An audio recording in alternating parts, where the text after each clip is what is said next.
Well, hey there, YouTube. We're back doing another brake job. We're actually in Indiana right now, which is why I'm covered in sweat and I'm about to get sweatier. I don't even know how warm it is outside, but this is not Colorado anymore. So, helping a friend out. This is a Lexus 2014. We got a ES 300. This is the hybrid. 300 is the hybrid. The 350 is the non-hybrid. So this is a hybrid. So really quick, if you're going to do hybrid brakes, one of the things you want to read about is, do you need to do special specific pads? And the answer is not really.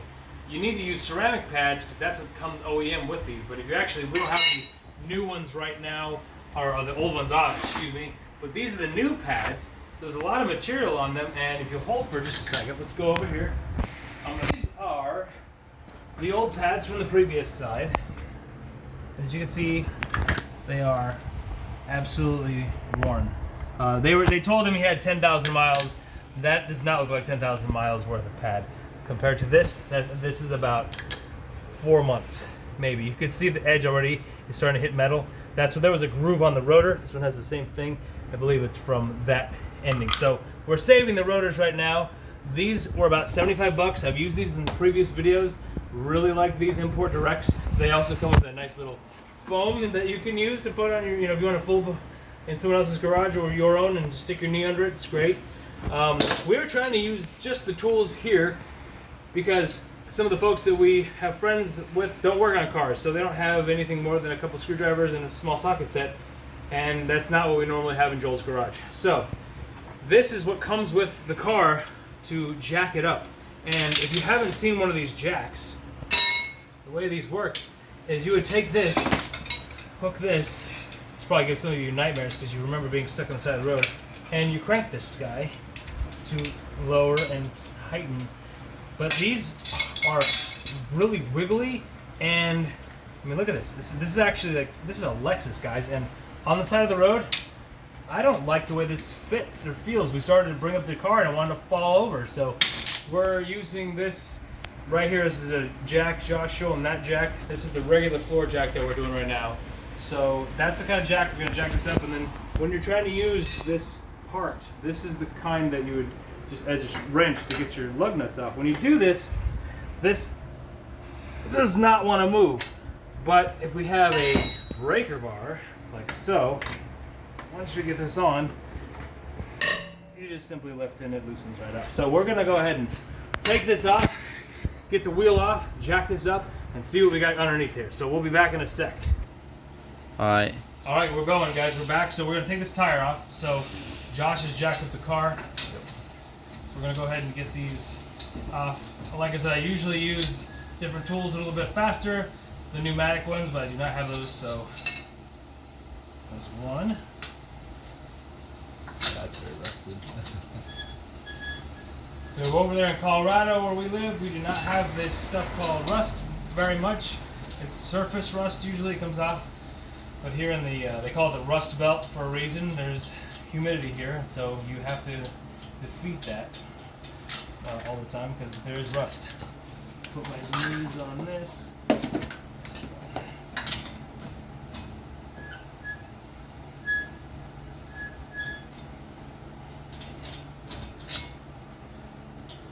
We have a new photographer, videoer today. He's with us, so he's making this possible. So this is actually his dad's car we're working on. So You want me to get a bit closer? yeah, you can, if not, just make sure you'll get closer to our hands as we go through this. But I'm about where the jack is, if that's okay. But yeah, this is we do these videos, and people that know this channel, oh, there's another strong one. So the breaker bar is here. It should be the 20, that's 21. Oh, I don't want, why did I take it off?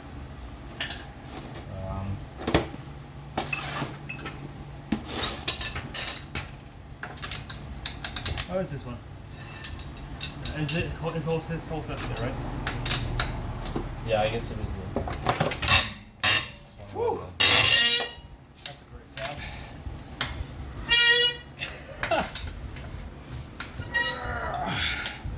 Okay, now actually we can do this and turn it to the sides, and you can twist it like that.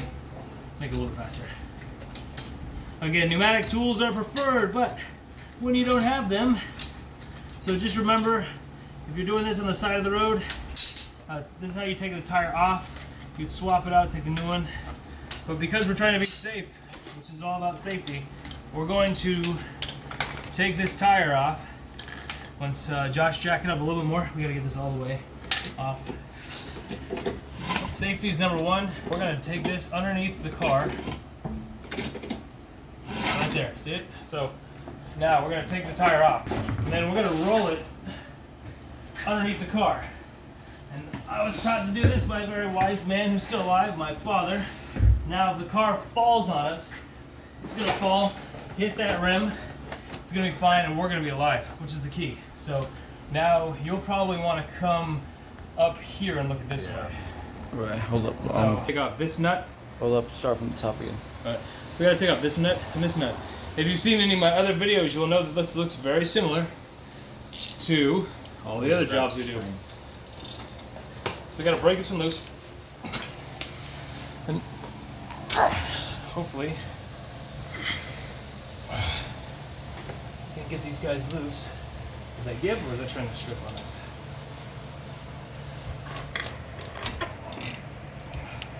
Oh, good. You never know about stuff stripping. So this is the top one. We take him out first.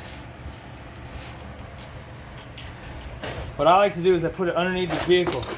You've seen me do this before.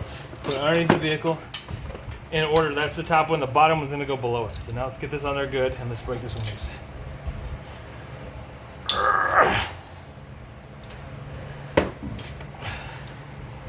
Loose? Nope. That one is a given actually. So when this happens, you got to bring this back, put this guy still back in here a little bit, and then break the bottom one out.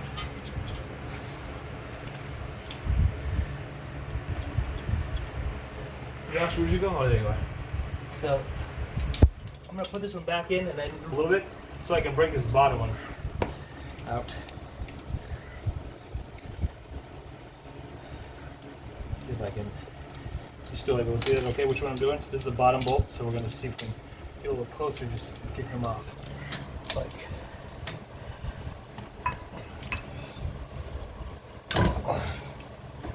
Okay, and that one loosened up too. Good.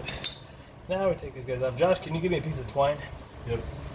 So a cool trick you can do, loosen up the top one, take out the bottom one, and you can just pull this whole caliper piece up like that. And then take a nice piece of twine here, loop it around. We're going to tie it off. 1, 2. We're not holding it forever, just for like 10 minutes or less. Hopefully less. I'm going to go around this. One of the coils struts up here, just to go around it a couple of times. Twine's great for this because you can just cut it off. And then I'm going to have to tell my buddy that his strut boot is broken off, but I don't see any leaking, do I? So I think it's okay. Like I said, I don't own Lexus, but basically, guys, Lexus and Toyota are very similar. So they kind of are, in some ways, the exact same ones.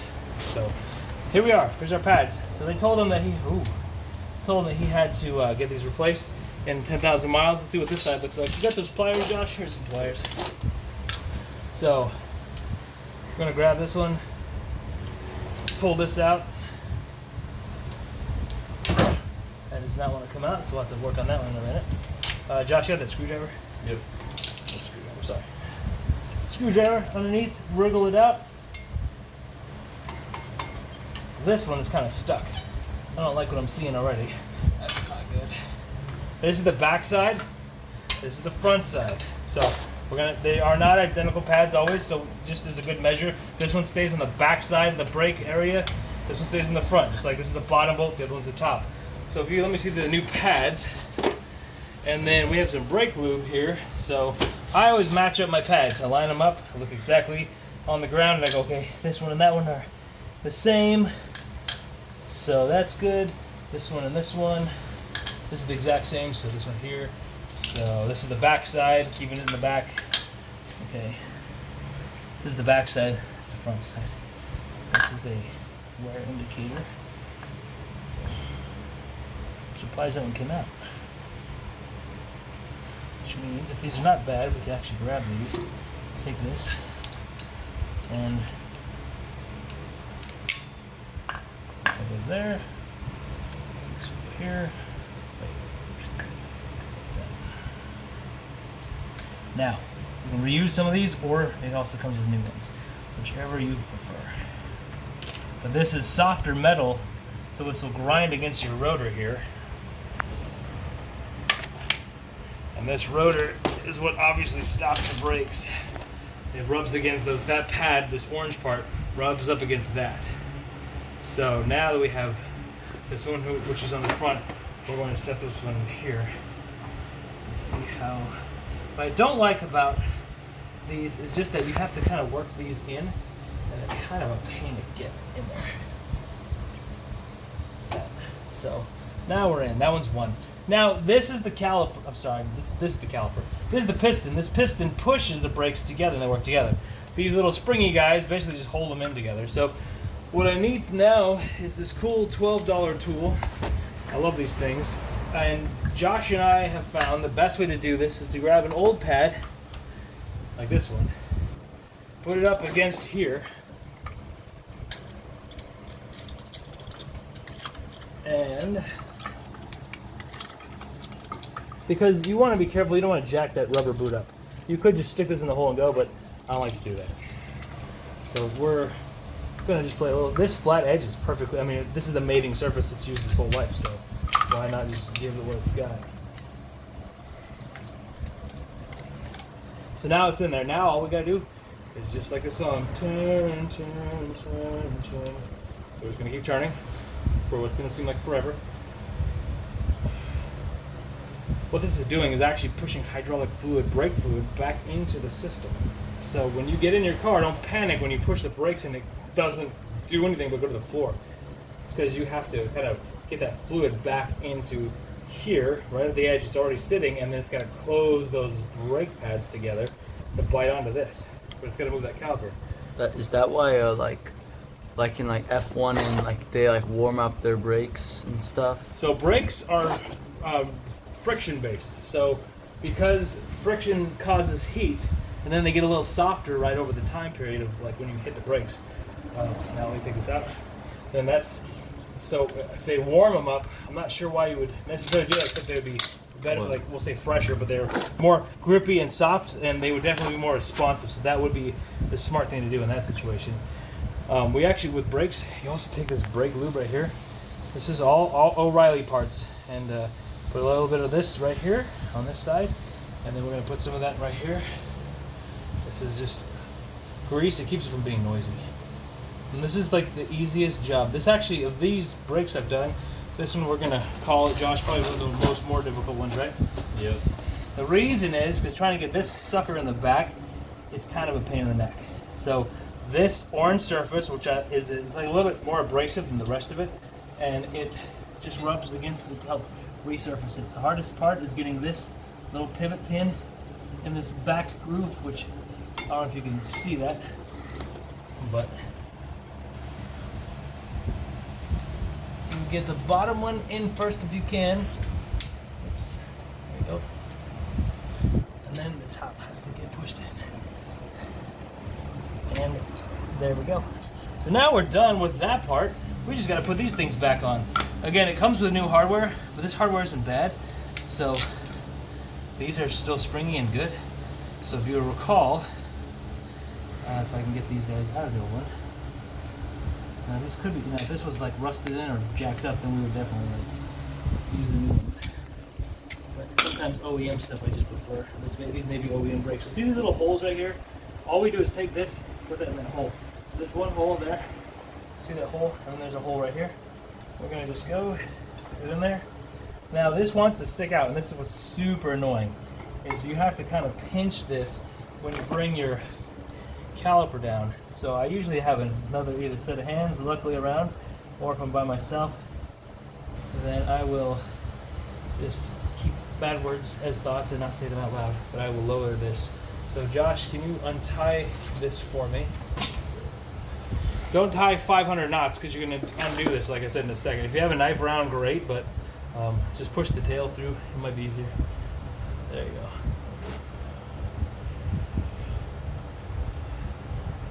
Now we're not taking the rotors off because these rotors are great, so no point in doing all that work. Don't swap out what you don't need to. If something broke, don't fix it. So we're gonna pinch this, oops, and that happens sometimes. So I just lost the previous one. So don't panic if you drop it. Grab it, clean off anything that fell, your debris, or whatever. Then stick it right back in. Just hold it better. Some of these are easier to do than others. Like those Honda and Toyota videos I do, a little bit easier. Some of these Lexus ones are not that much different. They're just newer, and they just fight you a little bit. Where's the other piece? There's this one here and this one here. So,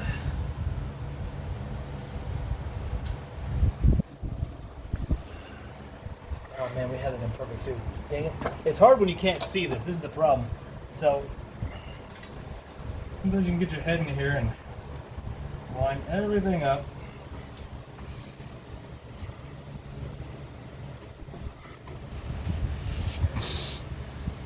Okay, now we're good. So now we're gonna try this again. So we're gonna hold, get this one in here. Josh, go ahead and lower it down a little bit. We're gonna do it more. Okay, right there. Right there. Now that'll hold the rest of it. So now we can put this guy in. The little hole I was just telling you about. I'm gonna put that one in here. And there's one. And then get it in this hole all the way. That's two. Now we're gonna push the rest of this down. Okay, now we're almost in the caliper. We gotta just basically straighten it out, which has these holes here for the nuts. So we gotta just get that back the way it was supposed to be. Kind of work that all out. So usually you can push this, or take this, loosen this one out a little more, so you can line these up. So we're gonna just take this one out a little bit more, and then push that in. Now there we go. So we got that one, and now we can get the top one. Okay. So line up your screws. This is the top one. Finger tight it in.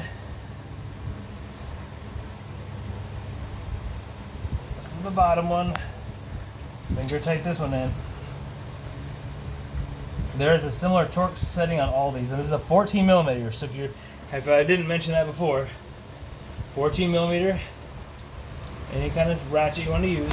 I'm gonna just tighten this again now. Because I'm hitting this brake line, I can move it out of the way like this, or I can just simply use an extension. And for this case, I'm just gonna put an extension on there. So there, extension.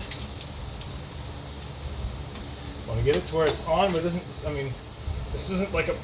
That's good right there. Gonna do the same thing with this one. Good, it's on. Both of these are on. Now we check our work. We look in here. Did we leave anything? We have that cord. The brake pads are in. This feels solid. It's not moving. We have the old brake pads out of the way. Get all of our stuff. So now we are ready to pull this tire out.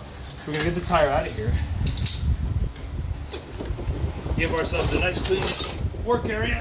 So I'd like to thank our neighbor Joey, who we just met, for letting us borrow some of these tools, because that was very helpful. We were fighting with those lug nuts for way too long. Then you want to line up your lug nuts. Get this on there. Let's see, that's on the top right. Now what I don't like about these kind of rims is they kind of like they're difficult to get seated the right way. So you gotta kind of get them like this. So it's really helpful to have a second person, because otherwise it doesn't go on correctly, and yeah, it's got a real mess. So Josh, if you want to stand from the back and just turn that crank, we'll crank those guys in. Okay, so just stand here and twist it. Like I would actually be behind me and just turn like that. Just because that's a long shank. There you go, and just twist it. There you go. Perfect. So this is, guys, like I said, we're doing this job at someone else's house with someone else's tools. Now, we got to do the rest of these lugs, so Josh is going to do that. I'm going to look this over real quick.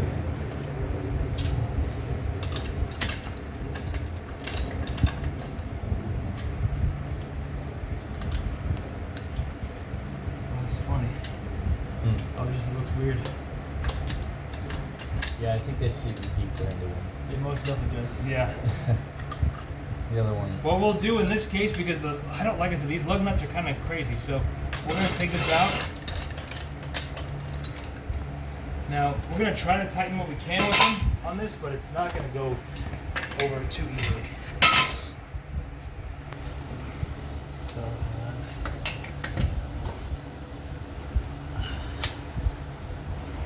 Josh, it's still not all the way wanting to be lined up. Okay, yeah. We ran into this earlier. Like I said, these rooms are kind of Yeah, the rooms are kind of fun. unique. Can you go see how deep they are seated on the other car, on the other side? Yep. Yeah, they're much half an inch more.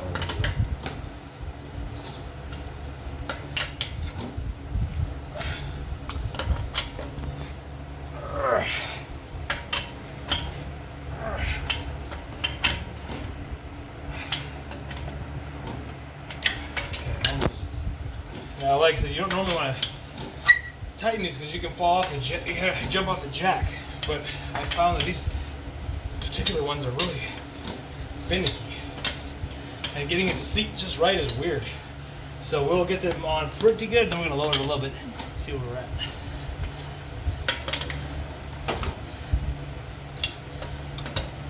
And I've always told you guys when you do this, you want to jump and go opposite directions, or opposite ones. So like, I'm going to go from this one to this one, to this one, to this one, to this one. So you skip one. So let's line this up again. One more. It'd be really nice if this ratchet, but it does not.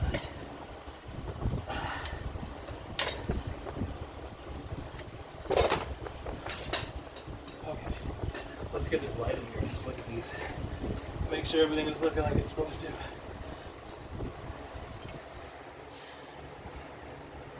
Definitely don't want to get in a car that's not safe. Now usually, like I said, you can put it on the ground.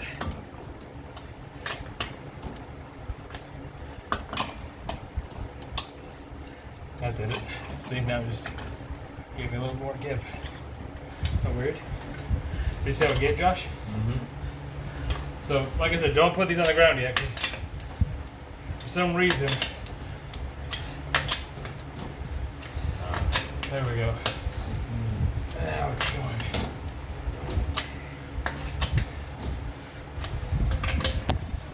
This is going much better than the other side. Yep.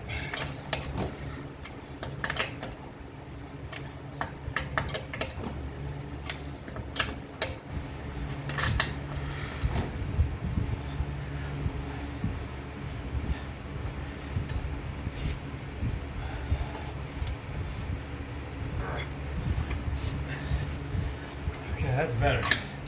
So this one looks now. See if we can just turn it.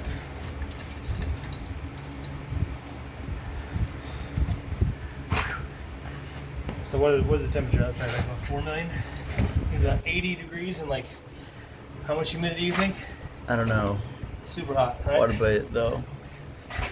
How it is around Indiana? Yeah, this is an Indiana day. If you're not sweating, you're not working. No, you're just inside is what it means. Yeah, I don't know how people get used to this, but people do. It's all relative.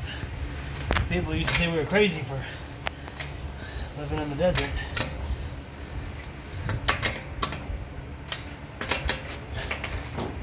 Man.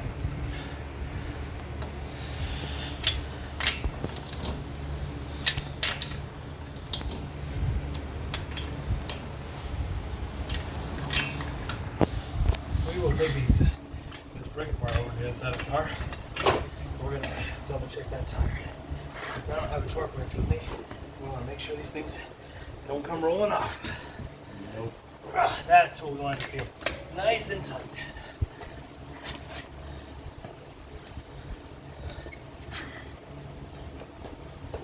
Okay, that's much better.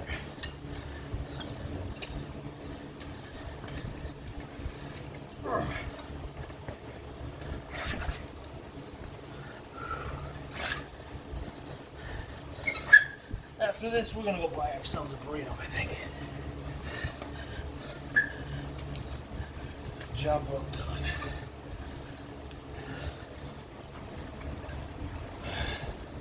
We're gonna finish this up, guys, and we're going to lower this car and take it for a test drive. So we'll probably end the video now. So as always, please like and subscribe. Thanks again for watching Average Joel's Garage, and we'll see you next time. Bye.